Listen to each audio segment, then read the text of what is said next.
فيديو جديد وخبر جديد على القناة. مع كل هزة جديدة كتعرض ليها الكرة الأرضية في أي مكان حول العالم، كيتردد اسم عالم الزلازل الهولندي المثير للجدل فرانك هوغربيتس بتغريداته عبر حسابه في منصة إكس تويتر سابقا، بالقول أنه نبه بالفعل من أنه غيكون زلزال، وأصبح فقط ذكر اسمه كيرعب العالم. وتسببت تحذيرات هوغربيتس المتكررة في حالة من الهلع حول العالم، خاصة بعد تنبؤه عدة مرات بوقوع هزات أو زلازل قبل وقوعها على مدار الشهور الماضية، وربط تنبؤاته بين حركات الكواكب. وأهم هاد تنبؤات الزلزال اللي وقع في تركيا في شهر فبراير الماضي وخلف 50,000 قتيل وعشرات الآلاف من الجرحى، وكان توقع حدوثه قبل 3 أيام.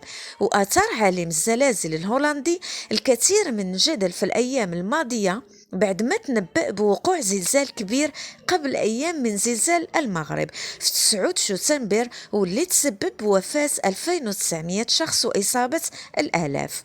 وقبل أيام قليلة خرج العالم الهولندي بتحذير مرعب، بحيث توقع نشاط زلزالي قوي بين 19 و 21 شتنبر، وقال أنه يمكن يوصل لأكثر من 6 إلى 7 درجات على سلم ريشتر. وفي هذا التنبؤ الأخير حدد المكان المتوقع للزلزال، وذكر إمكانية حدوث تسونامي كنتيجة لهذا الزلزال، وقال في النشرة ديالو أنه من المحتمل ما يمرش وقت كبير ويحدث زلزال أكبر. كما قال إذا كنت بالقرب من سواحل البرتغال أو إسبانيا أو المغرب فيجب أن تكون على بينة من الخطر اللي في السواحل، وقال أنه يقدر يكون نشاط زلزالي كبير ولو وقع غادي ينتج عليه تسونامي. وأشار أنه ممكن يكون حدث زلزالي أكبر في يوم 20 تقريبا، يعني البارح، وقال أنه الفترة بين 19 و 21 أكثر أهمية بسبب تقارب تضاريس الكواكب والقمر. كما تمنى السلامة لجميع متابعيه، وقال أنه مع الأسف ما يمكنش تجنب الكوارث الطبيعية.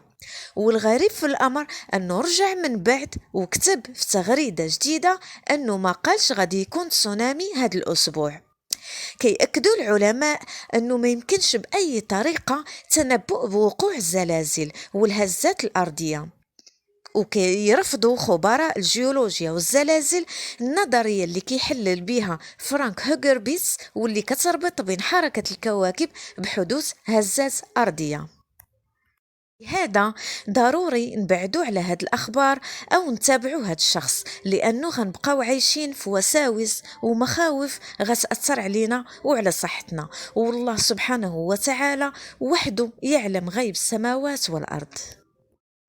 اللهم اهدنا فيمن هديت، وعافنا فيمن عافيت، وتولنا فيمن توليت، وبارك لنا اللهم فيما أعطيت، وقنا واصرف عنا برحمتك شر ما قضيت، فإنك تقضي ولا يقضى عليك، إنه لا يعز من عاديت ولا يذل من واليت، تباركت ربنا وتعاليت، لك الحمد على ما أعطيت، ولك الشكر على ما قضيت، نستغفرك اللهم من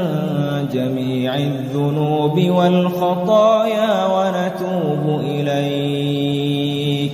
اللهم اقسم لنا من خشيتك ما تحول به بيننا وبين معصيتك، ومن طاعتك ما تبلغنا به جنتك، ومن اليقين ما تهون به علينا مصائب